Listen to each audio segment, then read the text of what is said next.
हाँ जी, करें स्टार्ट भाई आज का हमारा डायग्राम सेशन। भाई आज हम सुबह नहीं मिल रहे हैं, अब हमारा आज और कल हम मिलेंगे भाई रात को 9 बजे ही, ठीक है। थोड़ा लेट हो गया गाइस, कुछ टेक्निकल इशू था, सॉरी इसके लिए। देखते हैं भाई डायग्राम सीरीज जल्दी से स्टार्ट करते हैं अपनी, और बताते हैं भाई आगे की कौन से ऐसे डायग्राम्स है जो आपके बोर्ड एग्जाम्स के लिए इंपॉर्टेंट है। चैप्टर है आपका जीव जनन कैसे करते हैं, इसमें से आपके बहुत सारे डायग्राम्स है जो बोर्ड में पूछे जाते हैं, यहाँ से आते हैं क्वेश्चंस, ठीक है भाई। तो हमारी डायग्राम की क्लास है, हम डिस्कस करेंगे डायग्राम सिर्फ, ठीक है।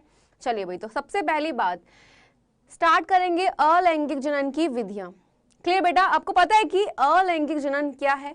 तो मैंने आपको बता रखा है कि भाई जो जनन होता है वो दो तरीके से होता है। पहला होता है लैंगिक यानी सेक्सुअल रिप्रोडक्शन, और दूसरा होता है अलैंगिक जनन यानी कि असेक्सुअल रिप्रोडक्शन।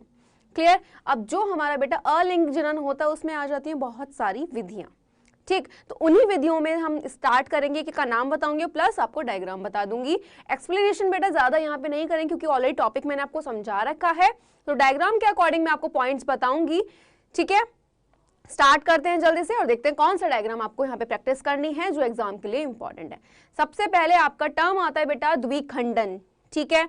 तो द्विखंडन और बहुखंडन दो आते हैं, जिसमें से हम सबसे पहले देखेंगे द्विखंडन। द्विखंडन का मतलब होता है दो भागों में टूटना।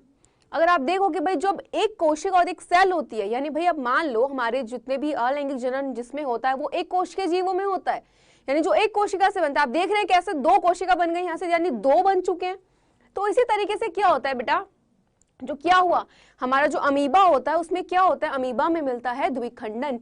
यानी कि बेटा हम कह सकते हैं कि जब आपका किससे एक से दो का क्या होता है, वहां पे जब एक जीव से वापस से वहां पे दो जीव बन जाते हैं। कि भाई अगर हमारा ये अमीबा था और ये अमीबा ने क्या करा बेटा, दो नए अमीबा बना दिए। हमें पता है अमीबा में द्विखंडन की विधि होती है, तो एक अमीबा से दो नए अमीबा का बनना द्विखंडन विधि। कोई ज्यादा टफ नहीं है, बहुत ईजी है। आप देख रहे हो ये पूरी क्रिया के बाद जब लास्ट में क्या होता है, वहां पे स्वंगीकरण होता है, तो हम देखते हैं कि अमीबा एक अमीबा से धीरे धीरे दो अमीबा बन जाते हैं।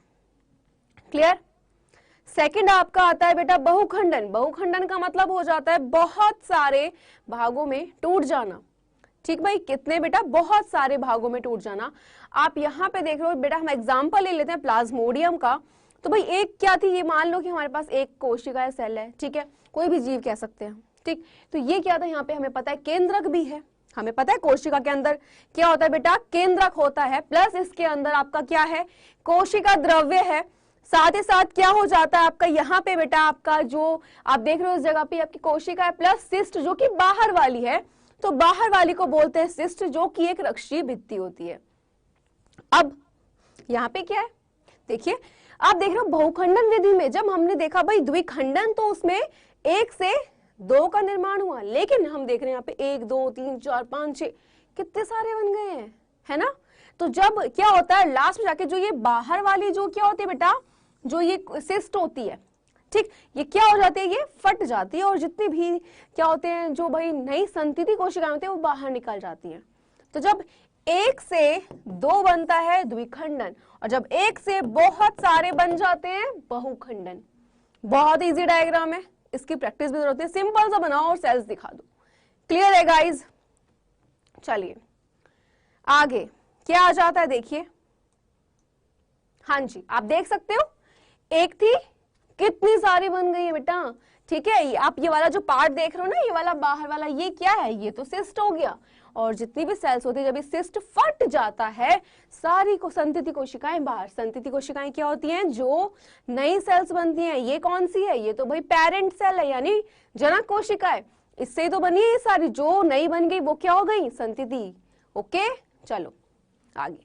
फिर आता है आपका मुकुलन यानी बडिंग द्वारा। भाई मुकुलन क्या होता है, तो ये जो मुकुलन द्वारा जो विधि होती है बेटा, ये मिलती है हाइड्रा में। आप देख रहे हो स्क्रीन पे हाइड्रा है। अब क्या होता है, इसको ध्यान से देखना, यहाँ से एक बड निकलना शुरू होता है, मुकुल यानी देखो उभार निकलना शुरू हो चुका है, धीरे धीरे धीरे धीरे उभार निकला है, और एक टाइम आता है कि इससे बिल्कुल अलग हो जाता है, और क्या बन गया, नया हाइड्रा बन जाता है ना। इसमें जो डायग्राम जाता है बेटा आपका जाएगा ये वाला डायग्राम। ये बहुत बार क्वेश्चन आया है। हाइड्रा एक आप सिंपल सा बनाओगे, दूसरे वाले में आपको कुछ नहीं करना है, सिंपल सा बना के बस छोटा सा उभार निकालना है। आगे चल के तीसरे वाले में छोटा सा उसको बड़ा करके और लास्ट में उसको बिल्कुल अलग कर देना, और आपको दिखाना है कि नया हाइड्रा यानी जो नया हाइड्रा था वो बन के अलग हो गया। क्लियर। आगे आते हैं, हमारी चल रही है बेटा ऑल एंटीजन की विधियां।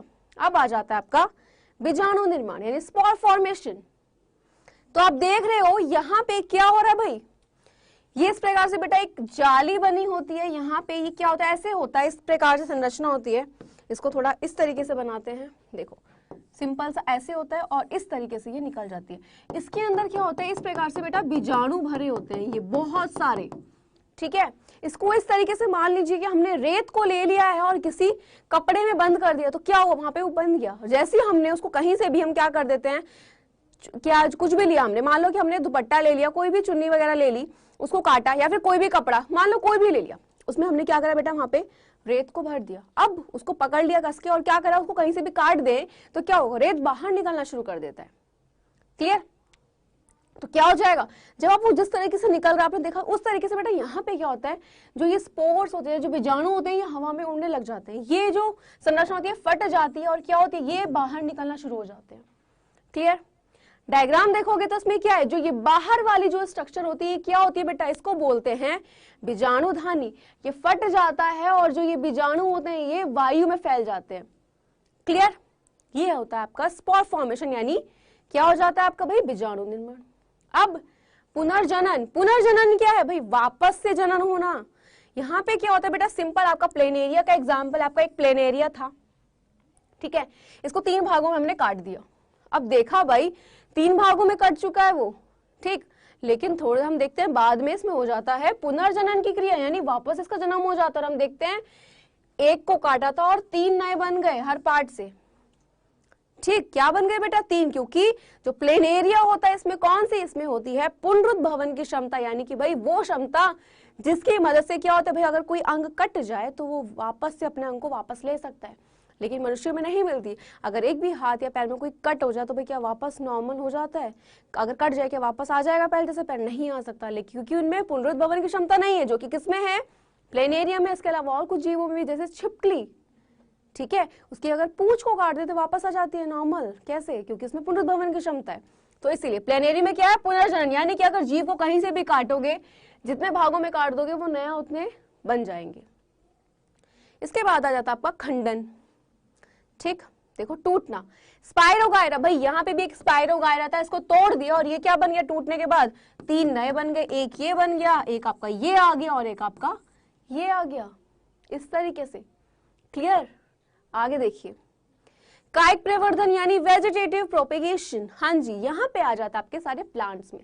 कर्तन लगाना मतलब कट, तो इसमें क्या करते हैं हम लोग, सिंपल सा अगर कोई पौधा है, एक पौधा बनाना, उसमें से कट का निशान दिखाना, आपको क्या करना है, वहां पे कट करके जो पार्ट आपने काटा, मान लो ये वाला पार्ट आपने काटा है, इसको वापस से किसी और गमले में क्या कर आपने बो दिया, हमने देखा कि भाई वहां पे जो हमने कट लगाया था वहां पे क्या हुआ, वापस से उस कट में से जड़ें निकलनी शुरू हो गई, हमारा नया पौधा बन गया। भाई हमने तो यहाँ पे सिर्फ एक टहनी काटी थी और उस टहनी को जब हमने बोआ, वहां पे क्या कर दिया भाई, किसी गमले में लगाया तो हमने देखा नया पौधा निकल गया। क्लियर।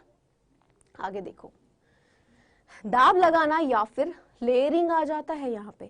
तो दाब लगाना, लेयरिंग क्या हो जाता है, मतलब देखो यहाँ पे क्या है, इसमें क्या होता है, सिंपल सा, अगर हमारा ये पौधा है, इसमें बहुत सारी शाखाएं निकल रही है, तो हम क्या करते हैं, जो ये शाखा, किसी भी इसकी एक शाखा को पकड़ेंगे, ठीक है, उस शाखा को क्या करेंगे, जमीन में कर देंगे, यानी उसको जमीन में वापस से लगा देंगे।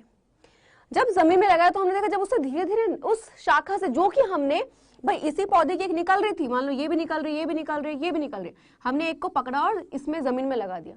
अब हमने देखा धीरे धीरे कि भाई जो ये हमने जमीन के अंदर वापस मिट्टी में लगाई है, इसमें से जड़ें निकली और यहाँ पे एक अलग ही पौधा तैयार हो गया। तो जब वो हो जाता है तो हम क्या करते हैं, इस वाले से वो काट देते हैं जिससे वो पहले वाले से जुड़ी थी, क्योंकि नया पौधा तो निकल ही गया। ये क्या होता है, दाब लगाना। नेक्स्ट आ जाता है यहाँ पे कलम बंधन या फिर रोपण। इसमें क्या होता है, इसमें बेटा क्या करते हैं, 2 अलग अलग पौधे लेते हैं, एक हमारे पास ये पौधा है, एक हमारे पास एक पौधा था उसका ये भाग है, यानी कि भाई एक पौधा ये था और एक पौधा ये था, हमने इसका एक भाग काटा, इसका एक भाग काटा, यानी 2 अलग अलग भागों को काट दिया।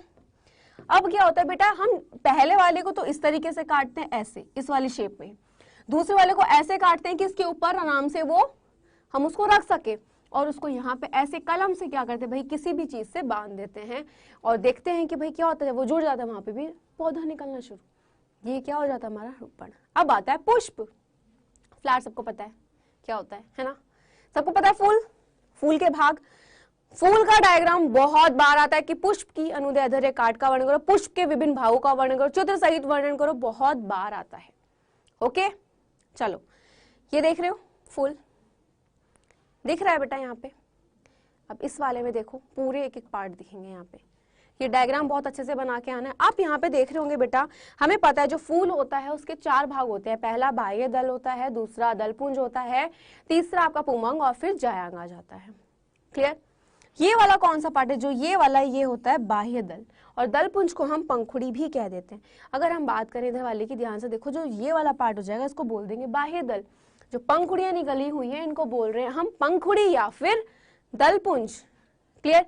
ये जो होते हैं ये सहायक अंग के रूप में होते हैं। ठीक, इसी के बाद आपका आ जाता है यहाँ पे कौन सा वाला पार्ट भाई, पुमंग आता है। पुमंग में आपका आ जाता है पुंकेसर, और पुंकेसर के 2 भाग होते हैं। पहला होता है परागकोश, दूसरा होता है क्या बेटा, यहाँ पे तंतु हो जाता है। क्लियर। जो ये परागकोश होते हैं कहाँ पे, इस वाले पार्ट में, यानी कि भाई यहाँ पे क्या होंगे, पराग कणों का क्या हो जाएगा, निर्माण हो जाएगा, जो कि नर युग्मक होते हैं, यानी मेल गैमेट किसका, फूल का। वहीं पे मादा भाग होता है जायांग, जिसमें आता है स्त्री केसर, उसमें आ जाता है आपका वर्तिकाग्र, वर्तिका आ जाएगा, और अंडाशय। तो वर्तिकाग्र ये वाला भाग हो जाता है हमारा। वर्तिका जो ये बीच की जो ये लंबाई है यहाँ तक वाली, ठीक है। और फिर क्या हो जाता है भाई, अंडाशय होता है यहाँ पे, और इसके अंदर क्या होता है, बीजांड हो जाता है। इतने नाम आपके डायग्राम में होने चाहिए, कुछ ज्यादा बिल्कुल टफ नहीं। आपको सबसे पहले ऐसी छोटी सी शेप बनाओ, बहुत ईजी है। क्लियर। एक एक पार्ट को बनाना होता है। क्लियर। यहाँ पे सिंपल कुछ नहीं करना है। जब आपको बनाना है डायग्राम, तो अब मैंने आपको पहले ही बोला, हमेशा स्टार्टिंग से आपको क्या करना है बेटा, एक एक पार्ट को पकड़ के बनाओ। उसकी प्रैक्टिस कर लोगे जब, तो बहुत इजी वे में आपको बन के आता है। क्लियर है। यहाँ से सिंपल सा कुछ नहीं करना है आपको। इस तरीके से क्या करना है बेटा, यहाँ पे आपको ये पंखुड़ी ऐसे निकाल देनी है, और फिर वहां पे आपको पूरा फ्लावर बना देना है। सिंपल, एक एक पार्ट को पकड़ो, ठीक है। अंदर के बनाने के लिए सिंपल कुछ नहीं करना है, इस तरीके से आपको निकालना है और इस तरीके से दिखाना है। ये आपका वर्तिकाग्र हो जाएगा, ये आपका क्या हो जाएगा, वर्तिका। इस टाइप से आपको पूरा निकालना है भाई, ठीक है। चलिए, इसके बाद आपका आ जाता है बेटा क्या, परागण। परागण में आता है भाई, आपको परागण में सिंपल क्या करना होता है, कुछ नहीं करना होता। परागण आपका 2 तरीके से होता है, एक होता है स्वयं परागण, एक होता है पर परागण। स्वयं परागण में आपको कुछ नहीं करना, बस एक क्या बनाना है, एक पौधा बनाना है, और एक पौधे से 2 फूल निकालने हैं। क्या करना है, एक पौधा बनाना और इससे 2 फूल निकालने हैं, एक इधर एक इधर। इस पे आप मादा वाला भाग दिखा सकते हो, इस पे आप नर वाला भाग, और दिखा सकते हो कि भाई परागकण इधर से इधर आ रहा है। ठीक है, ये है आपका स्वयं परागण, यानी एक ही पौधा 2 पुष्प। क्लियर। लेकिन भाई हमें किसमें, हमें तो भाई जो हमारा कौन सा है, जो कि हमारा पर परागण वाला है, यहाँ पे कितने 2 अलग अलग होते हैं, एक ये है, एक पौधा ये है। इसका नर भाग है, इसका मादा भाग है। और जब एक पहले वाले पौधे का दूसरे पौधे पे, फूल पे नहीं, यहाँ पे तो पौधा एक ही था, उस पौधे के 2 फूल थे। लेकिन यहाँ पे क्या है, 2 अलग अलग पौधे हैं और 2 अलग अलग फूल। तो इसका जब इसका परागकण होगा और इसका मादा हो गया, फिर इसका परागकण होगा, इसका मादा हो, कुछ भी हो सकता है। तो जब एक पौधे के दूसरे पौधे पे जाते हैं, यानी परागकण किसके, दूसरे पौधे के वर्तिकाग्र पर जाते हैं, तो उसको बोला जाता है पर परागण। ठीक, आगे परागकणों का वर्तिकाग्र पर अंकुरण। हमें पता है कि भाई जो ये परागकण होते हैं, क्या होते हैं बेटा, जो परागकण होते हैं, जब ये कहाँ पे, मादा के कौन से वाले भाग पे, वर्तिकाग्र वाले भाग पे जाते हैं, तो वहां होती है निषेचन की क्रिया।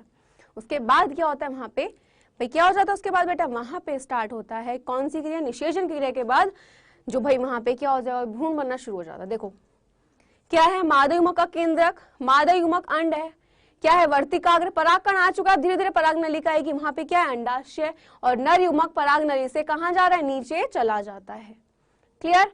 यहाँ पे क्या देख रहे हो, पराग नली बीजांड में प्रवेश करती है और नर युग्मक मादा युग्मक के केंद्रक से संयुक्त हो जाता है। ठीक, तो ये क्या है भाई, यहाँ पे आपका आ जाता है कौन सा वाला टॉपिक बेटा, ये होता है आपका परागकणों का वर्तिकाग्र पर अंकुरण, यानी किस तरीके से अंकुरण हो रहा है।